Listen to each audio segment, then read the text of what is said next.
Bonjour et merci de votre présence. Merci à Isabelle Tessier qui est immédiatement à ma gauche, directrice de l'Artothèque de Vitré, et à Claire Tangy, qui est directrice de l'Artothèque Espace d'art contemporain de Caen. Très attachée à ce qu'on énonce bien clairement la chose, et elle a bien raison, elle veut nous en parler.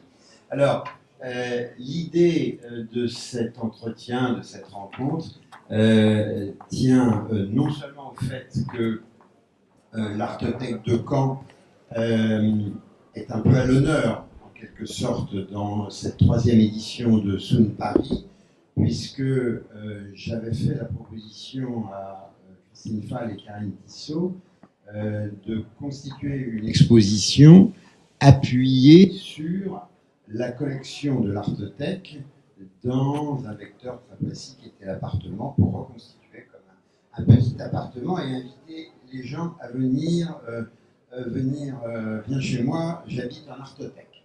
Une façon de mettre en exergue surtout ce qu'il en est de cet outil absolument passionnant qu'est l'Artothèque, qui est finalement, on va dire aussi simplement, et vous le savez, l'équivalent d'une bibliothèque. C'est-à-dire, on n'emprunte pas un bouquin, on emprunte des œuvres.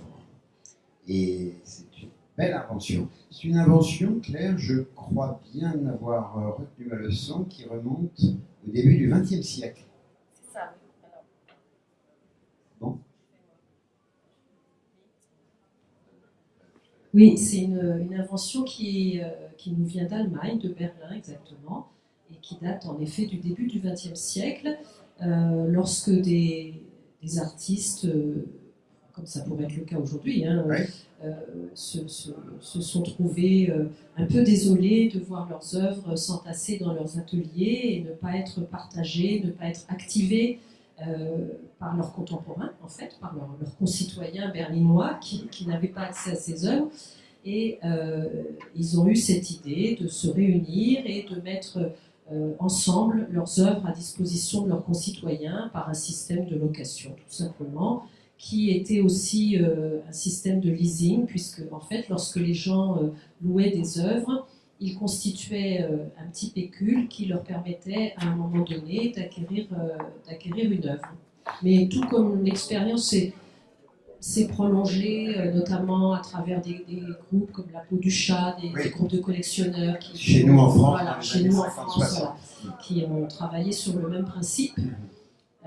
Mais donc c'est là que les artothèques ont été créées initialement, et puis le concept s'est répandu un peu plus largement en Allemagne entre les deux guerres mondiales, et s'est exporté à l'extérieur de l'Allemagne, et notamment beaucoup en Europe du Nord, et aux Pays-Bas notamment, un petit peu après. Et c'est arrivé en France dans les années 60, avec dans les premières maisons de la culture mises en place par Malraux, et la toute première artothèque ouvre ses portes au musée du Havre, en fait, qui était une maison de la culture, où le directeur de l'époque, Reynold Arnoux, institue la même chose qu'en Allemagne au début du siècle, c'est-à-dire qu'il propose à un collectif d'artistes de prêter leurs œuvres au public. La seconde artothèque, ce sera à Grenoble. Et dès cette époque-là, ce sont des œuvres multiples ou des œuvres originales? Non, alors,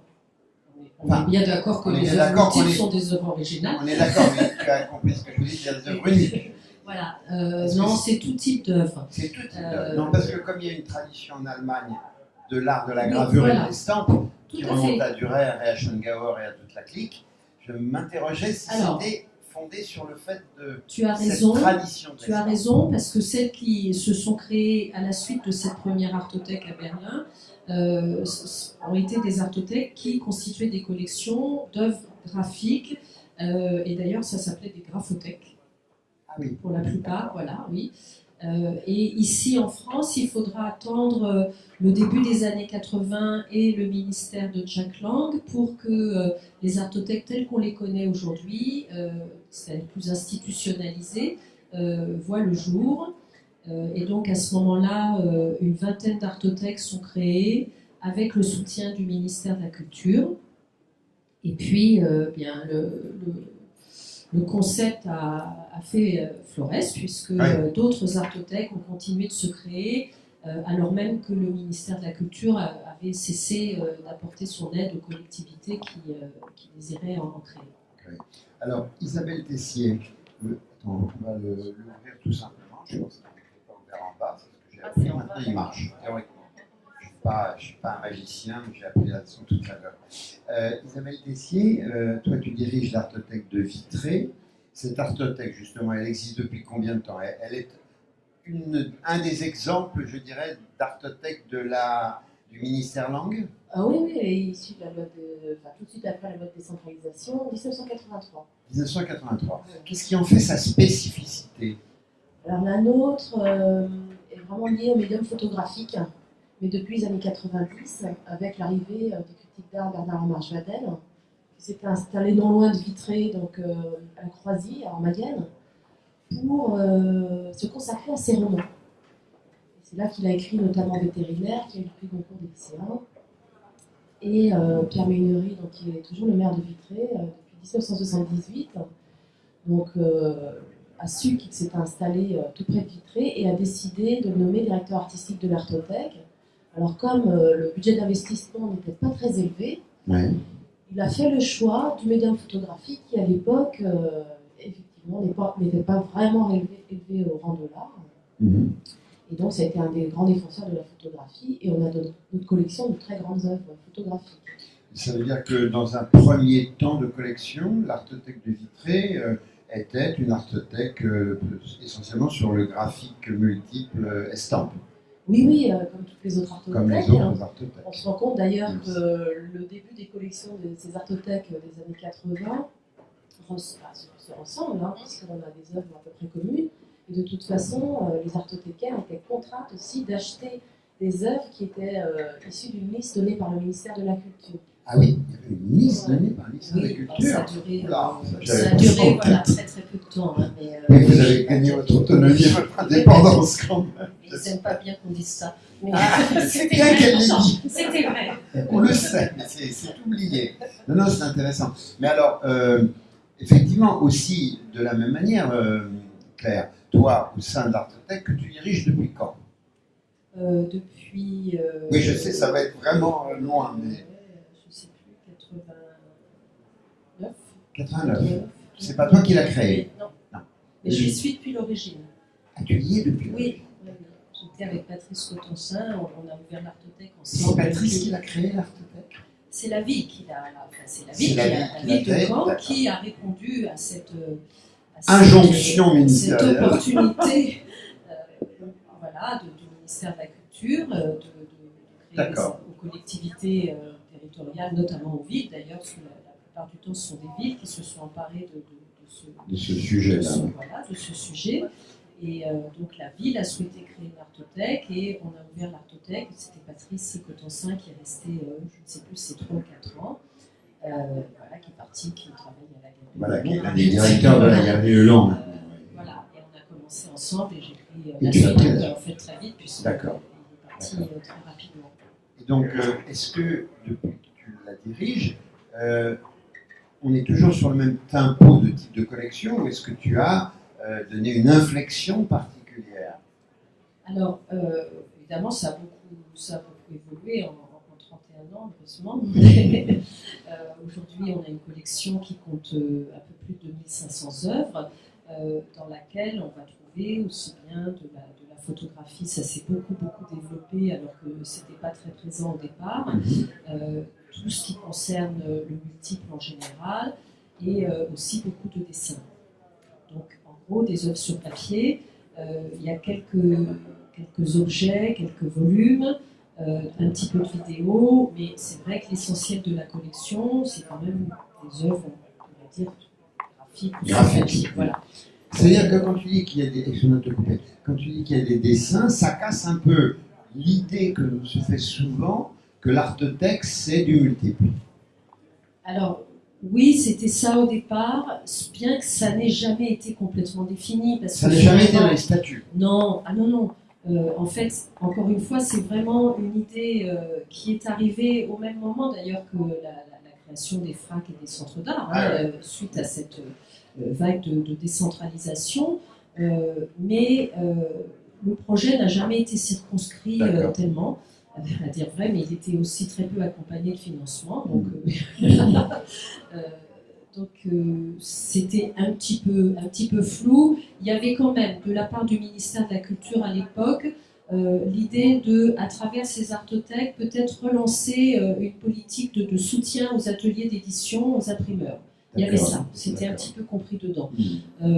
Mais très vite, chacun s'est emparé en fait de la destinée de la collection qu'il constituait, sachant que nous, en l'occurrence à l'Artothèque de Caen, on a dès l'origine aussi commencé à produire des œuvres, à éditer des œuvres, et donc à inviter les artistes dont nous montrions le travail dans des expositions à réaliser un multiple.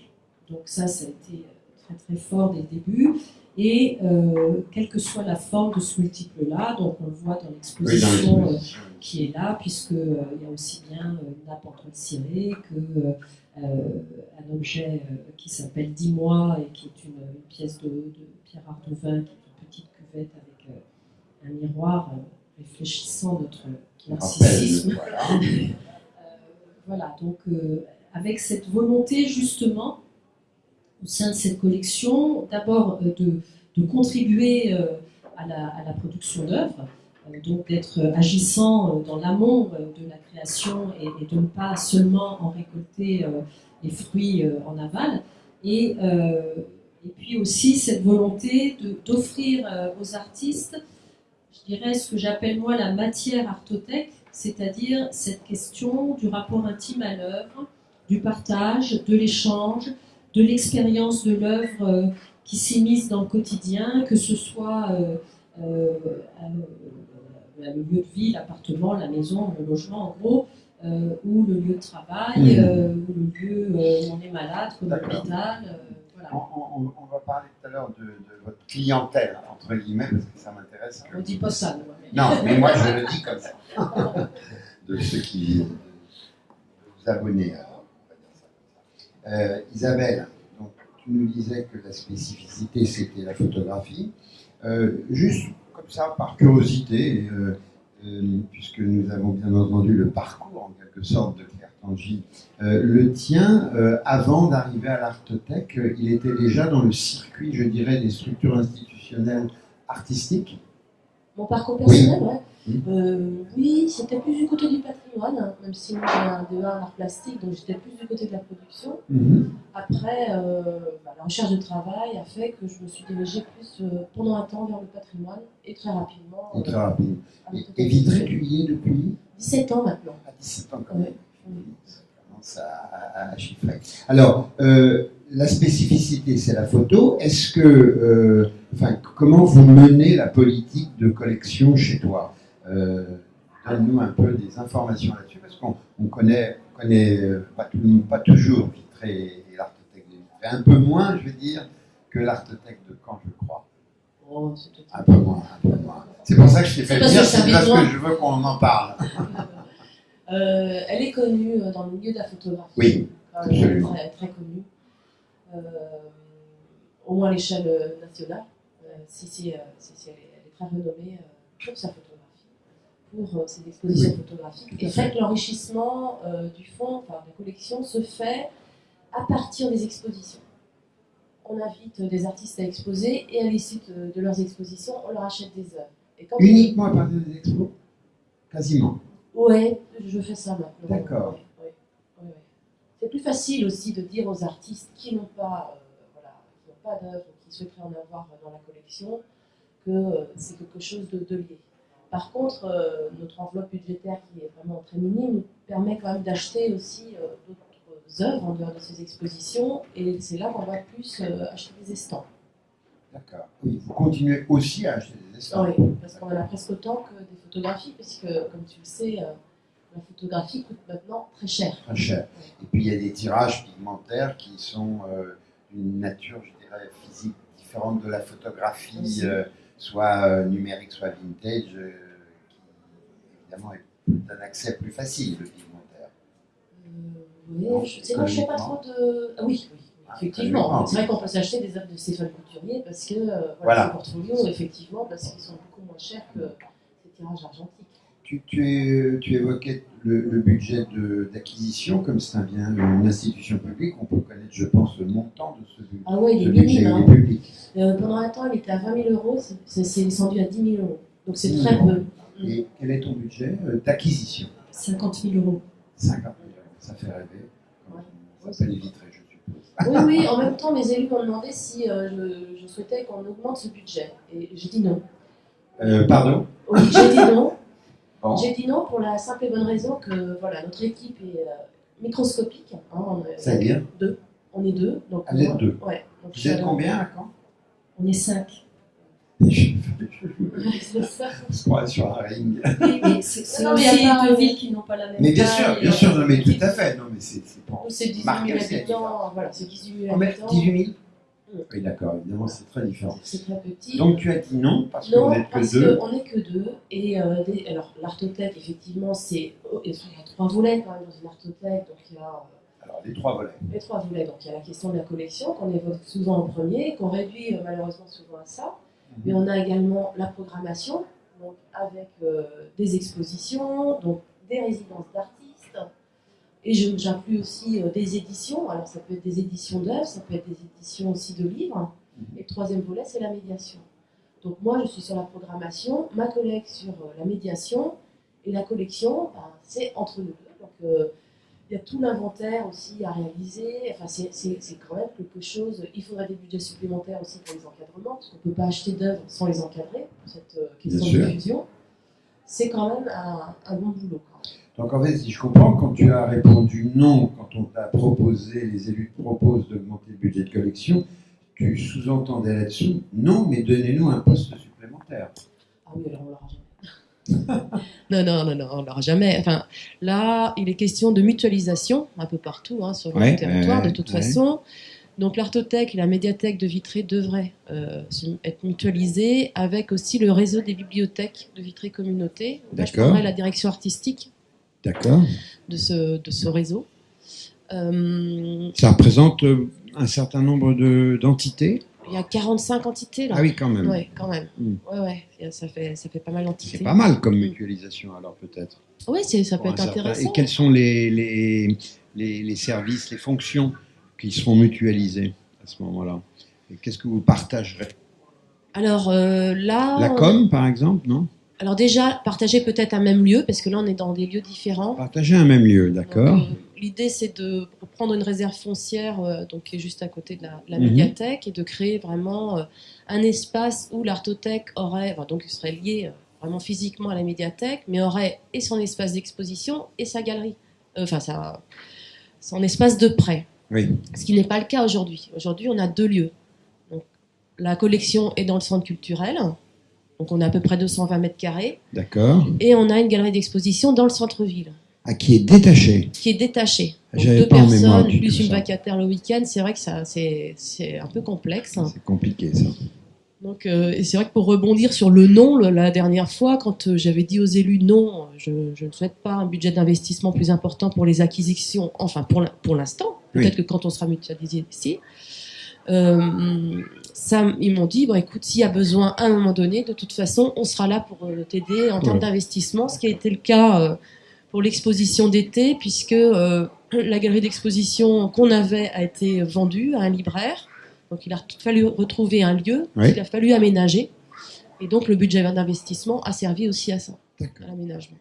Donc finalement, il y a quand même une perspective de développement assez intéressante là, à Vitré. Complètement, oui, de développement sur le territoire avec effectivement des dépôts dans les différentes... Et alors cette mutualisation, elle s'opère sur un territoire qui est une communauté de communes, une agglomération? C'est une communauté de communes. C'est la communauté de communes. C'est, je crois, la plus grande communauté de communes d'Ille-et-Vilaine.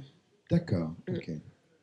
Alors Claire, toi, en termes d'évolution, puisqu'on en parlait avec Vitré, ayant eu l'occasion, je dois reconnaître, d'être allé plus souvent à Caen qu'à Vitré, c'est vrai que tu as mené un travail dans une ville beaucoup plus importante, Ça, c'est vrai que c'est très important. Combien, il y a au moins 150 000 habitants à Alors, Caen. intramuros, 110 000 habitants 110. et plus de 200 000. Oui. Et puis beaucoup plus parce que maintenant, c'est plus l'agglomération, c'est la communauté urbaine qui va jusqu'à la mer. Et je ne sais pas combien on est, peut-être 250 Oui, 300. donc on est avec une situation très différente sur le plan de la population, évidemment. Donc, toi, tu as fait un développement de l'entité Artothèque qui était installée dans l'hôtel. Alors, au tout départ, on était installé au théâtre de Caen. Ah, voilà. ça, je me souviens pas. Ah, si, je l'ai vu une Les fois, 4 premières années, quand Patrice Cotensin était là, en fait. Hein. Et très vite, on a eu. Alors, c'était indépendant dès le départ, ça a toujours été géré par une association. Moi, je suis salariée d'une association qui est l'association Artothèque Espace d'art contemporain à Vitré, c'est une Caen. association aussi. C'est municipal. Voilà, laquelle association est financée par la ville de Caen majoritairement. Je m'empresse de dire qu'on est le deuxième financeur de l'Artothèque puisqu'on est maintenant à plus de 20% de recettes de l'activité. Et puis ensuite, mais assez loin derrière, on a la DRAC, le département et la région. D'accord. Voilà. Et donc, cette indépendance, elle a été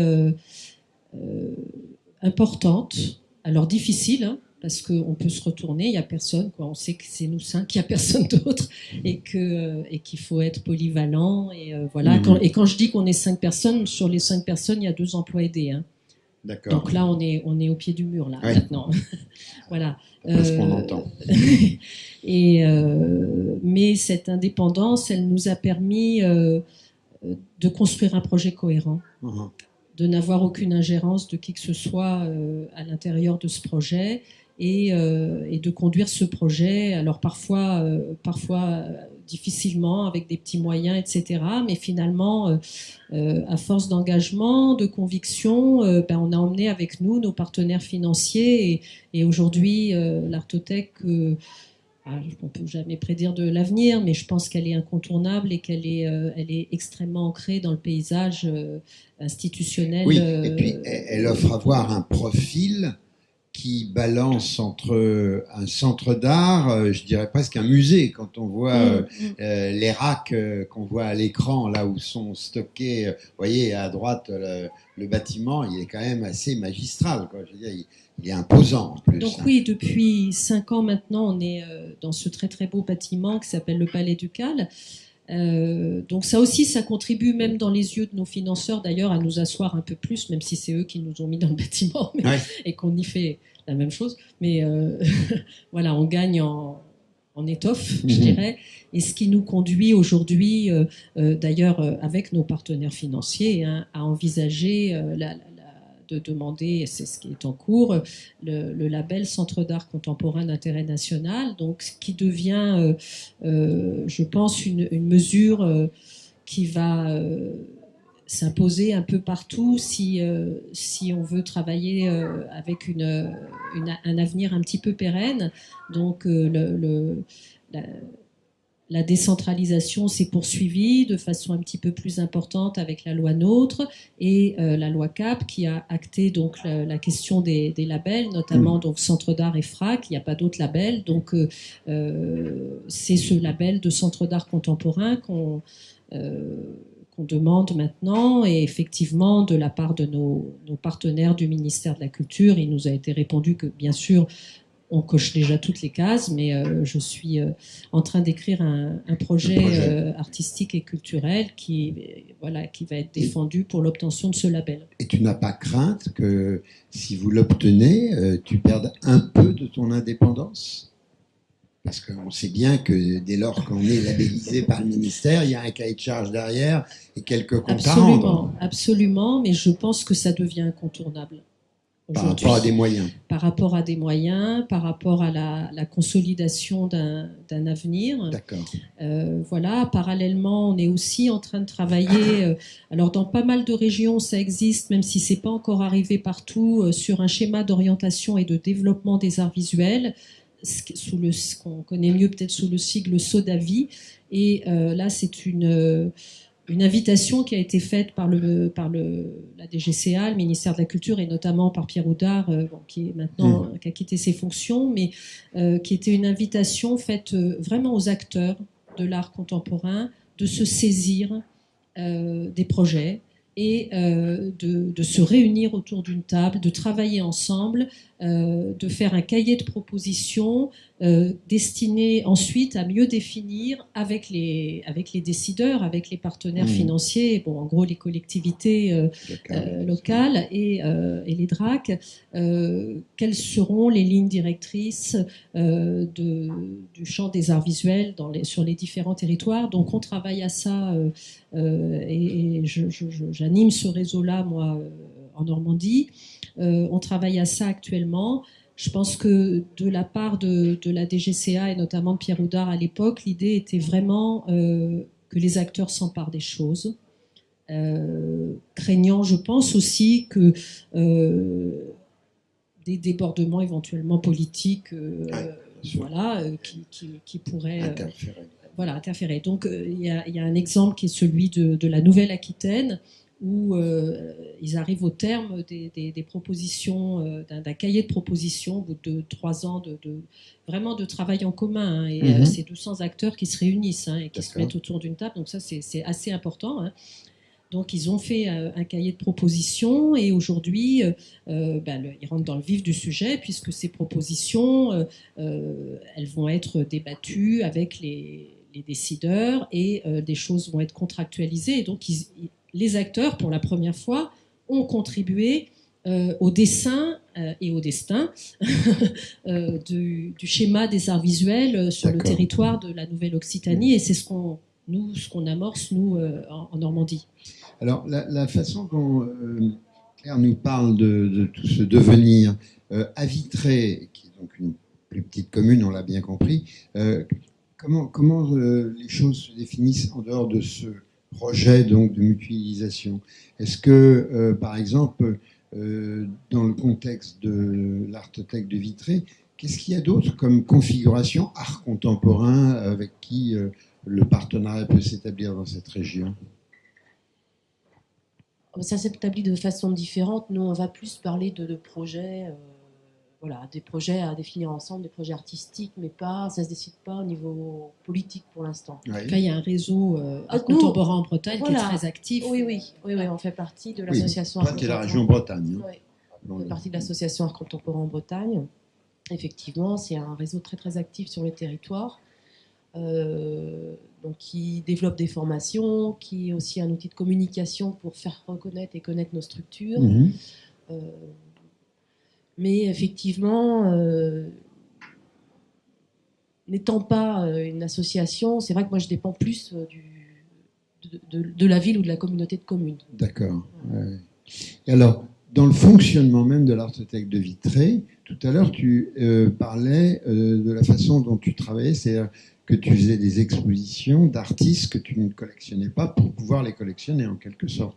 En gros, un peu ce que tu nous disais, c'est bien ça? Oui, c'est ça, oui. Mais comment ce choix se fait-il? Est-ce qu'il se fait par rapport à une ligne, un contenu particulier, en dehors de la forme qu'est la photographie? Est-ce qu'il y a une ligne? Oui, alors la ligne, elle est définie sur une année. Oui. Voilà, donc on va... Combien d'expos par an? Alors, ça dépend, 4 sur notre territoire, mais au-delà, ça peut aller jusqu'à 8. D'accord. Puisque tous les ans, par exemple, on est invité à Saint-Briac, le week-end de la Pentecôte, pour une manifestation dédiée à l'art contemporain. Où là, on va retrouver justement les structures culturelles d'art contemporain dans ce petit village au bord de la mer pour présenter des œuvres, des expositions, des rencontres avec des artistes. Alors là, justement, à Saint-Briac, à la Pentecôte, vous faites quoi? Alors, une exposition un peu antenne de l'Artothèque, ou bien c'est sur une cible particulière au niveau du contenu? Alors au niveau du contenu, quand Christine Benadretti, donc, qui dirige la Galerie des Petits Carreaux et qui a monté une association justement pour faire venir aussi ces lieux, qui étaient au début des galeries privées, et après elle a ouvert ça aux institutions également. Donc elle souhaitait donc on présente des œuvres qui ont un lien avec Gilles Mahé, qui est un artiste figure très importante en Bretagne. Voilà, très importante, qui habitait Saint-Briac, qui a été directeur justement de l'école d'art plastique de Vitré Communauté pendant des années. Et voilà, qui avait monté différentes expositions aussi à Saint-Briac. Donc j'ai invité des artistes qui se situaient dans sa lignée, Oui. Pour pas être sans arrêt dans l'hommage aussi, pour réactiver un petit peu les choses. Et donc là, ça va être le cas cette année avec David Michael Clark. D'accord. Et on avait présenté... Alors, on peut présenter des œuvres de la collection. Donc, autour de la figure de Gilles Mahé, c'est vrai qu'on avait aussi Yves Trémorin, Jean-Philippe Lemay. Donc, ça avait été l'occasion de présenter leurs œuvres, comme des œuvres d'un artiste qui s'appelle Julien Duporté et qui se situe un petit peu dans la filiation de Gilles Mahé.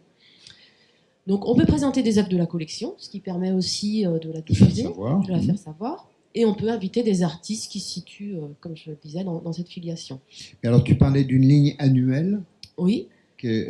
Par exemple, quelle était cette ligne, ou quelle est cette ligne cette année? Alors, cette année, on va pas... C'était l'hommage à Gilles Mahé, non? Alors, non, ça c'était pour Saint-Briac. Donc, pour les expos à l'extérieur.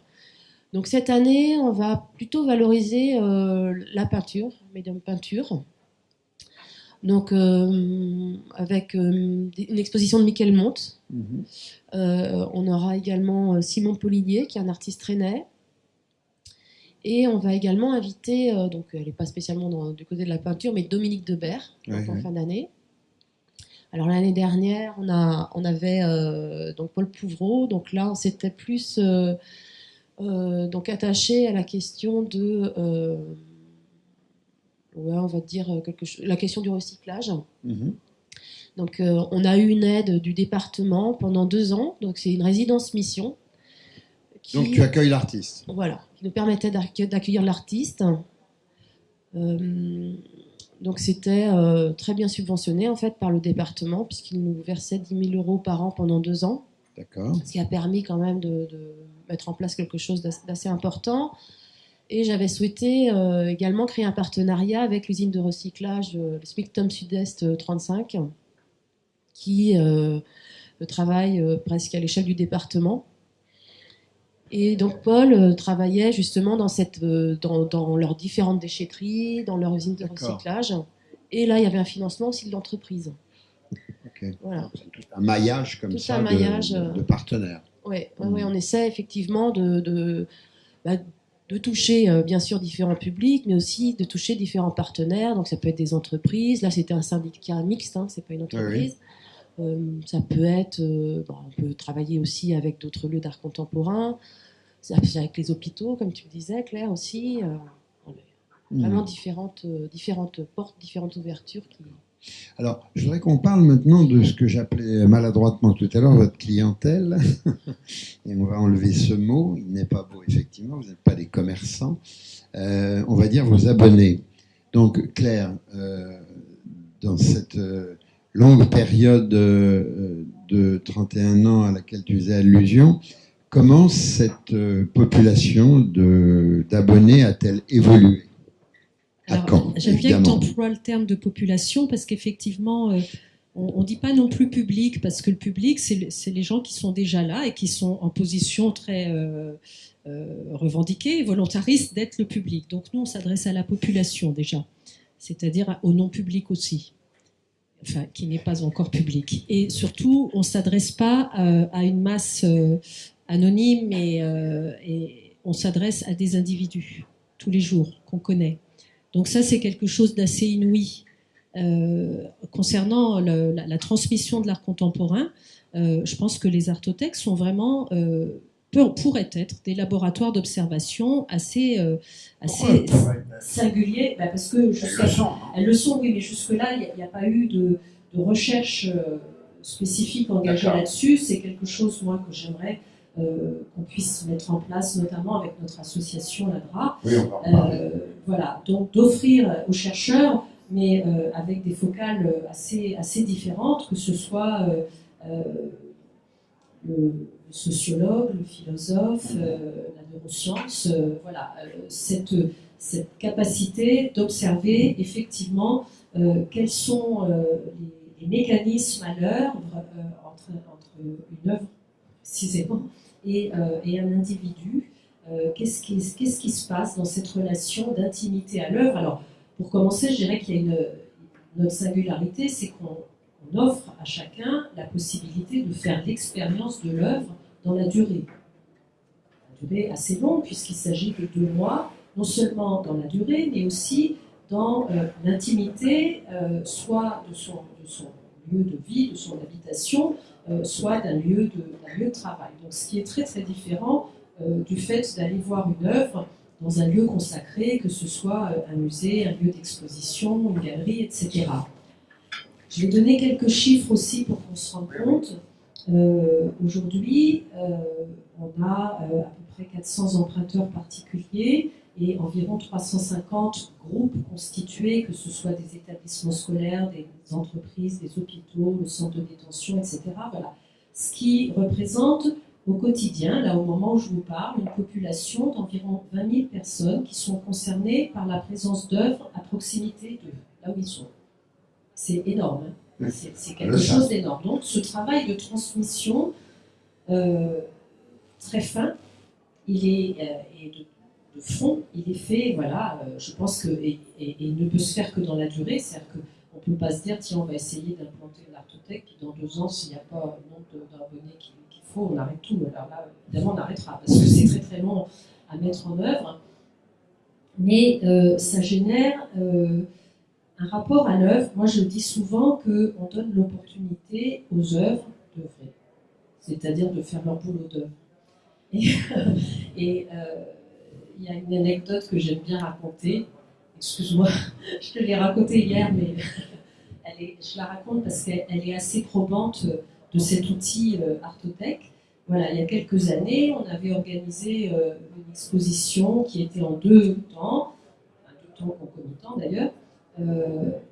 D'un côté, dans le lieu de l'Artothèque, il y avait une exposition qui s'appelait Pénélope à temps Ulysse, et on avait regroupé donc, toute la production du CNAI, en fait, hein, voilà, qu'on donnait à voir. Le CNAI étant un centre d'art contemporain dédié à l'édition multiple, voilà, aux arts imprimés. Et puis, on avait proposé aussi, Pénélope fait les magasins, et là, on avait proposé aux commerçants de Caen d'accueillir dans leur commerce des œuvres d'art pendant tout l'été. Et sincèrement, moi j'y allais en me disant, bon allez, c'est bien, il faut ouvrir, etc., trouver des gens jusque-là non concernés, mais je me disais, si on en a 5, ce sera vraiment bien déjà.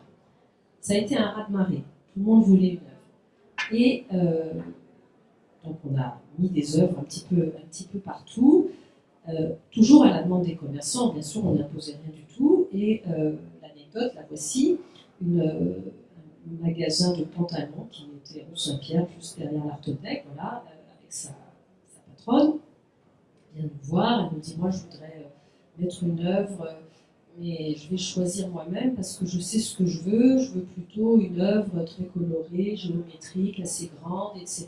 Puis je la mettrai dans la vitrine. Bon, c'était sa représentation de l'art contemporain, puis je pense que c'était aussi une façon de vouloir créer une sorte de signal voilà, vis-à-vis d'une clientèle. Clientèle, cette fois-ci. Et donc elle cherche, elle tire les grilles coulissantes là comme vous avez vu. Oui, en ce moment. Et puis elle revient avec une gravure de Topor. Topor. Oui, petite, sombrissime. Un vieux cauchemar. Donc, vous savez, un personnage avec la tête ouverte et puis à l'intérieur de son crâne, on voit Topor. Vision cauchemardesque, un Topor. Donc là, on est un petit peu étonné et on lui parle de Topor, on lui parle de meuf, etc. On lui dit, finalement, vous avez choisi ça, c'est un petit peu moins de ce que vous pensiez être. Oui, mais c'est ça que je veux. Bon. Donc, on part avec elle dans le magasin pour installer l'œuvre.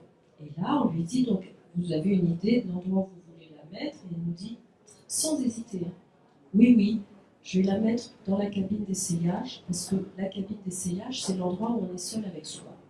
Et donc, si je raconte ça, c'est parce que, voilà, quand je dis qu'on donne aux œuvres l'opportunité d'œuvrer, de faire leur travail d'œuvre, là, on ne peut pas être plus dans le vrai. C'est-à-dire que, voilà une dame qui n'avait pas d'acquaintance particulière avec l'art contemporain, et d'ailleurs ni avec l'art en général, qui a la possibilité d'avoir accès à une collection. Et donc, elle va là où son inclination personnelle l'emmène, elle choisit cette œuvre, elle comprend toute cette œuvre, enfin, en tout cas, elle nous manifeste par le choix de l'emplacement où elle va l'insérer. Et alors, bon, je vous dis ça, je fais un peu mon intéressante, c'est pas tous les jours comme ça. Mais voilà, c'est quand même. C'est quand même. Voilà, et ça, et quand je dis c'est pas tous les jours comme ça, on a quand même beaucoup d'exemples de cet acabit-là. On voit aussi que les gens qui, dans un premier temps, sont arrivés à nous un peu intimidés, osant à peine choisir une œuvre, étant persuadés qu'ils vont faire preuve de mauvais goût, par exemple, parce qu'il y a ça, là, il y a un peu cette idée du goût, du bon goût, du mauvais goût, voilà, savoir comment se tenir. Comme si ça avait un lien avec ça. Ouais. Bon, voilà. Et finalement, les gens choisissent des œuvres, et nous, quand on regarde le parcours que font les gens, on s'aperçoit qu'ils font des parcours extrêmement cohérents. Et là, notre travail, c'est aussi, je sais pas, je dis n'importe quoi, de voir que M. Duchemol il a pris des Viala, des Buraglio, des Pincemin, ou je sais pas, voilà. Et donc, à un moment, peut-être de lui dire, ah ben tiens, vous avez emprunté ça, ça et ça. Souhaitez-vous qu'on vous prête... alors, ces artistes-là appartenaient au mouvement Support Surface, de parler de Support Surface, etc. Souhaitez-vous qu'on vous prête de la documentation sur Support Surface ou pas? Il ne s'agit pas de dire non plus aux gens, attention, là, la prochaine fois que vous me prenez à Viala, il y a un terreau derrière, c'est bien sûr pas ça. Hein. Mais c'est d'être présent, attentif, de faire un accompagnement qui soit un accompagnement individuel. Et d'être toujours là, d'observer et d'offrir des ressources, toujours. On est un lieu qui offre des ressources, donc qui organise sa vie en fonction de ça. Mais surtout, la volonté, et c'est ça, je pense, la grande singularité et la richesse des artothèques, et c'est ça le cœur du projet scientifique que je mets en œuvre pour le Centre d'art aussi, c'est de dire comment rend-on chacun acteur de son rapport à l'art. Acteur, c'est-à-dire pas quelqu'un qui va venir répondre simplement à une offre qui est faite, mais comment chacun va pouvoir s'émanciper, être libre, parce que qu'est-ce que nous apporte l'art, quand même, c'est ça.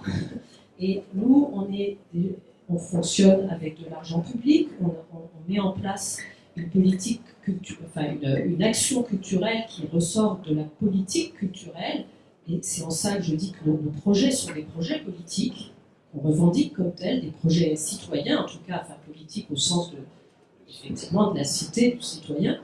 Et donc ça, c'est un élément très très important auquel on souhaite associer les artistes. C'est-à-dire que quand je citais la nappe de Joël Hupeau tout à l'heure, voilà, et je disais, on invite les artistes à travailler cette matière-là, ce que j'appelle la matière artothèque, voilà, pour faire vite, la question du partage d'un bien commun, parce que là, c'est pas la voirie ou un rond-point, hein, c'est quelque chose d'éminemment symbolique. C'est voilà.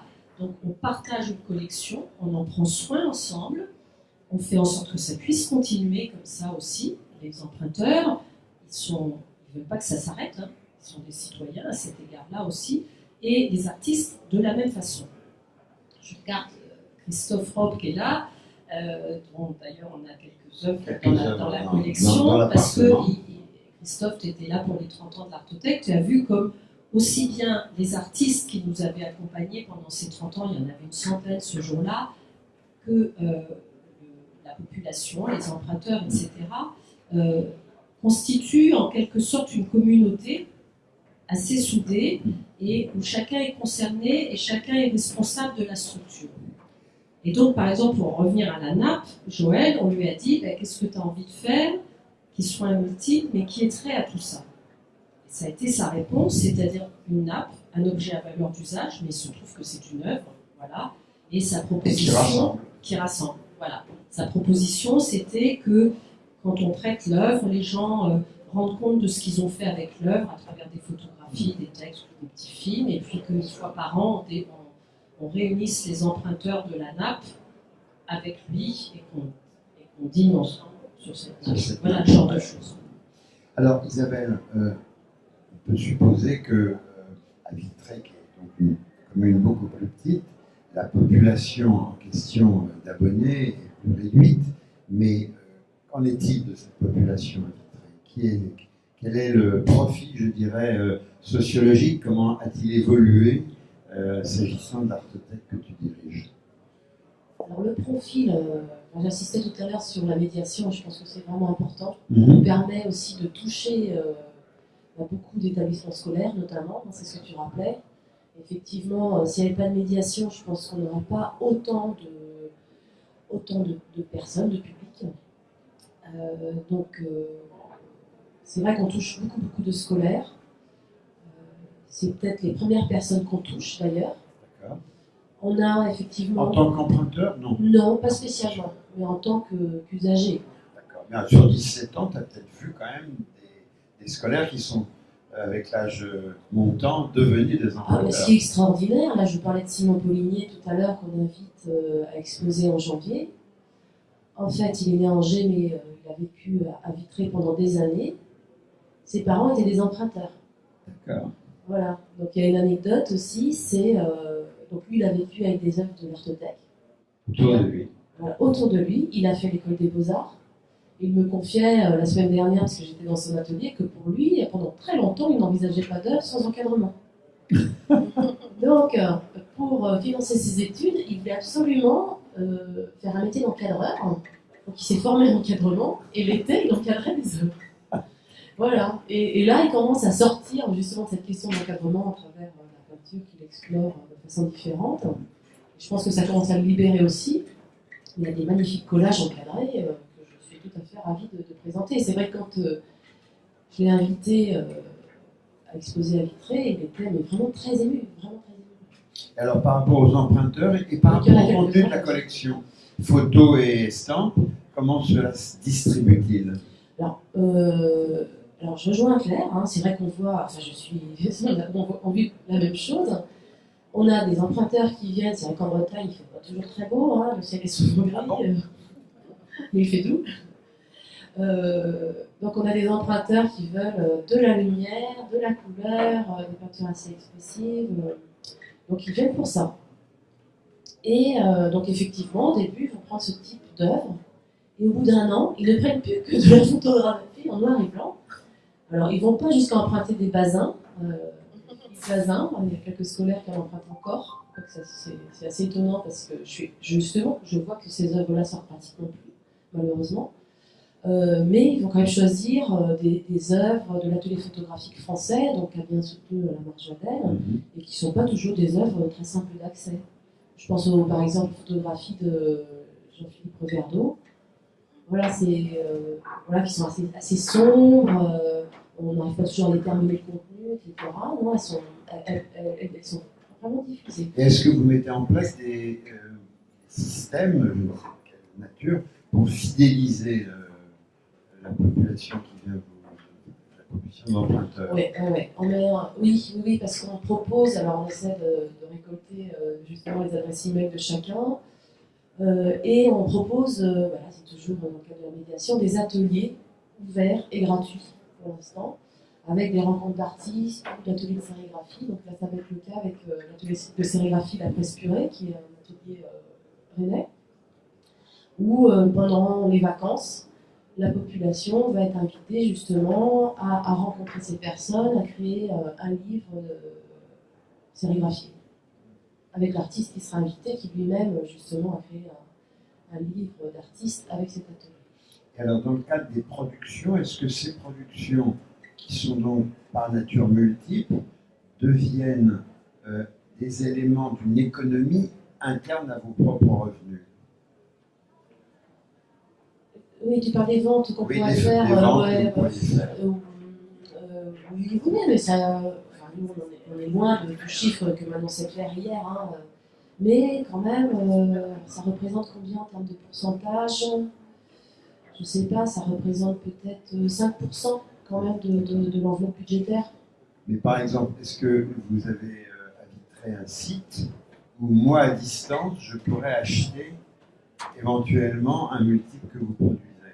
qui m'intéresserait. Alors c'est vrai qu'on dépend de la communication de la ville de Vitré. Et, Ah oui. et pour ça, c'est pas Eh oui. très simple. Vous n'êtes pas dans une autonomie.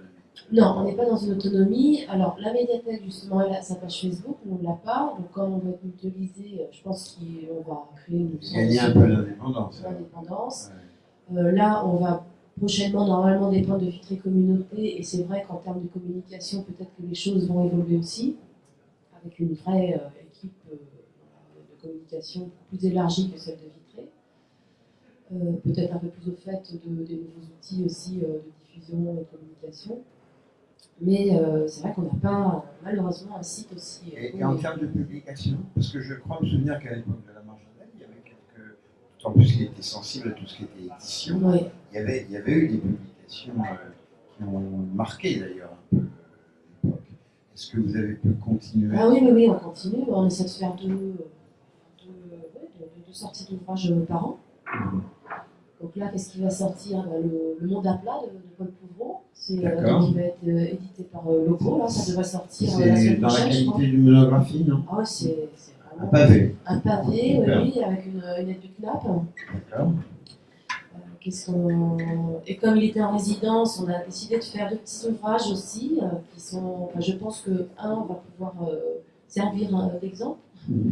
Là, c'était un appel à projet qui avait été fait en direction des établissements scolaires où l'artiste donc présentait son travail aux différents enseignants et élèves intéressés justement de travailler avec lui.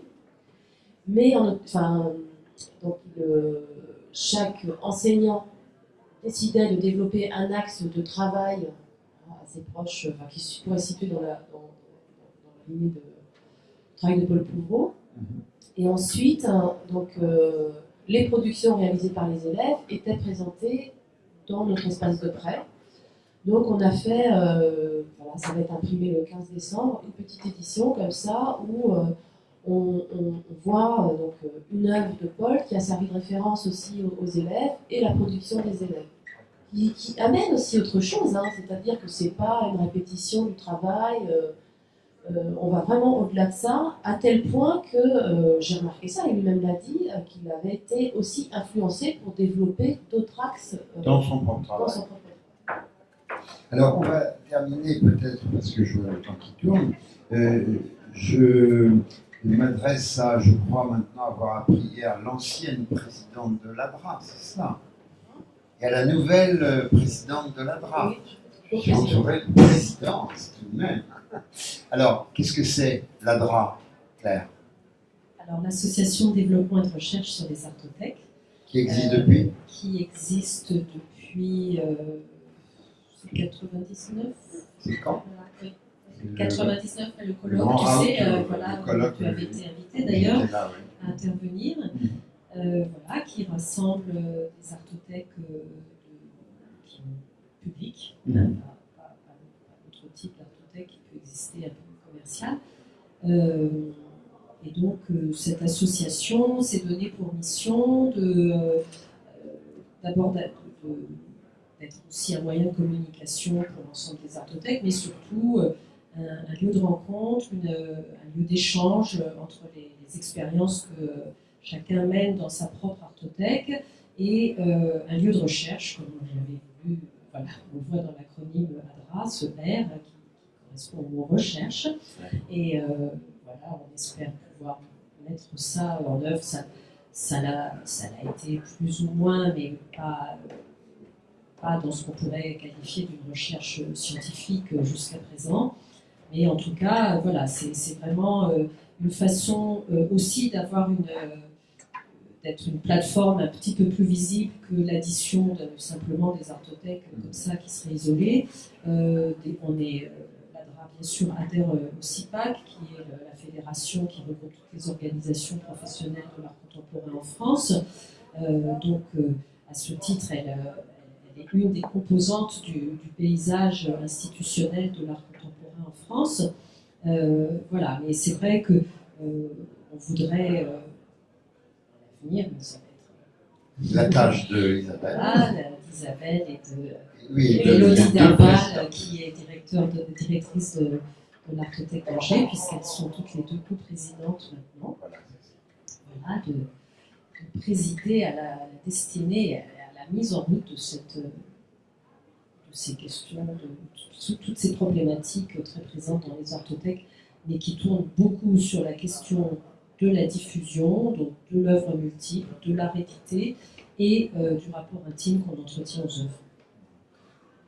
Alors, Isabelle, pour conclure, qu'est-ce que toi-même tu voudrais pouvoir vraiment mettre en œuvre dans le contexte de cette charge qui t'incombe nouvellement? C'est vraiment la question de la recherche, justement. Ouais. Vraiment développer ça. Ouais, et je rebondissais sur ce que proposait Claire, justement, parce qu'elle a commencé, parce qu'elle a initié aussi avec certains artistes comme Joël Hubo, c'est-à-dire de produire aussi des œuvres qui ont un lien étroit avec les problématiques des artothèques. Et parallèlement à ça, inviter effectivement des chercheurs, alors de tous ordres, hein, c'est ce que tu évoquais aussi, ça peut être des sociologues, des philosophes, des scientifiques, à œuvrer et à réfléchir à ces questions. Et alors, je suis en train de penser ça dans ma tête, au fait que Vitré, il y a quand même cette spécialité photo. Est-ce que ça laisserait sous-entendre, par exemple, qu'il y aurait des orientations à venir dans les artothèques sur le terrain des nouvelles technologies, parce que finalement, c'est un outil qui se développe considérablement et qui trouve des applications artistiques, évidemment. Donc là aussi, peut-être, non, sur ce territoire. Ah oui, effectivement. Je te disais qu'on n'était que deux à l'artothèque, mais on a aussi une vacataire, hein, qui fait quand même partie aussi du personnel, même si je la vois assez peu, parce qu'elle est là le week-end. Elle, c'est une spécialiste, justement, elle vient de soutenir ses Master 2 de l'art vidéo. Donc c'est aussi une richesse de l'avoir dans l'équipe. J'ai des conférences, elle est invitée justement sur ce sujet. Donc effectivement, travailler avec une personne comme ça, c'est une richesse. C'est vrai que les nouvelles technologies me touchent aussi particulièrement. Ce sont des pistes à explorer. Eh bien voilà, j'espère que vous avez appris sur l'artothèque. Vous avez des questions à poser à nos présidents, s'ils sont là. Vous avez des questions?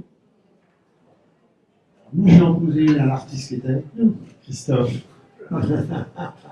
Non, mais juste une question. Christophe, qui en plus est dans plusieurs cas, puisque à la fois on a édité des œuvres avec lui à 2 reprises, et il est aussi présent dans la collection avec des œuvres qu'on a achetées, et il a aussi fait une exposition. Il connaît l'artothèque dans tous les sens. Il connaît assez bien l'artothèque, et puis on se connaît depuis quelques temps aussi.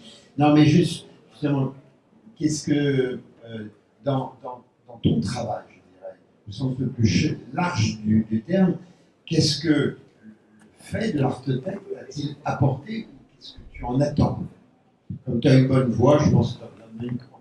Ce qui a apporté, c'est un peu particulier, parce que moi, je fais partie, comme tout à l'heure, il était question d'un artiste qui avait formé son regard avec l'artothèque de Vitré.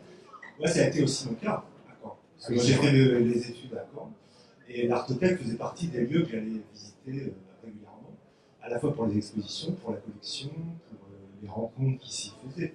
Ça a été finalement un parcours dès ma période d'étudiant.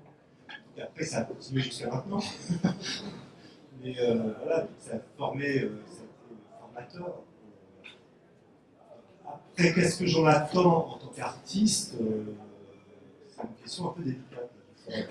Non, mais est-ce que le fait de savoir que des personnes s'approprient tes œuvres pour un temps et vivent avec elles, est-ce que ça c'est important pour toi? Bien sûr. Oui, non, ça c'est très important. Parce que ça permet d'avoir quand même une sorte de... Le rapport au collectionneur auquel on vend est une situation particulière. Là, le fait que tout d'un coup, c'est potentiellement un public qui est large, qui ne connaît pas, mais qui va vivre avec, qui va s'approprier, qui va choisir. Ce que Claire disait sur le choix des œuvres de cette dame qui arrivait pour choisir une œuvre, pour choisir une autre, et il y a tout ce petit rituel comme ça, qui consiste à découvrir sur les rails ou dans la collection de choisir, et de tomber tout d'un coup sur une chose qu'on ne va pas imaginer prendre. On découvre, ça c'est intéressant. Et les possibilités techniques. Et je me souviens quand on avait fait l'exposition, je ne sais plus si c'était en 2006 ou dans ces, enfin, je me souviens plus très bien. Il y avait eu justement une édition qui m'avait été proposée par Claire à l'occasion de l'exposition. Et c'est vrai que j'avais réfléchi, enfin j'avais fait plusieurs projets comme ça de sérigraphie, parce que l'idée était assez vite venue de faire une collaboration, de production en sérigraphie avec l'atelier Cédou.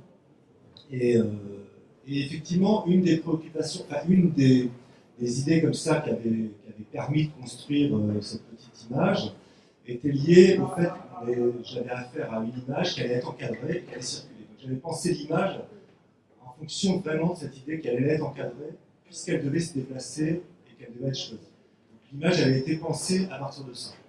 Donc ça n'avait pas été une image qui, enfin, voilà, le travail du coup avait pris cette orientation-là à ce moment-là.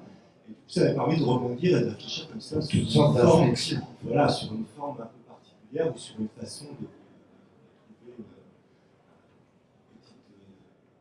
trouver un petit chemin spécifique par rapport au travail. Donc ça, voilà, donc ça c'est. Eh ben voilà, un témoignage en direct. Eh bien, merci beaucoup, merci Claire, merci Isabelle et bon vent aux Artothèques. Merci à vous.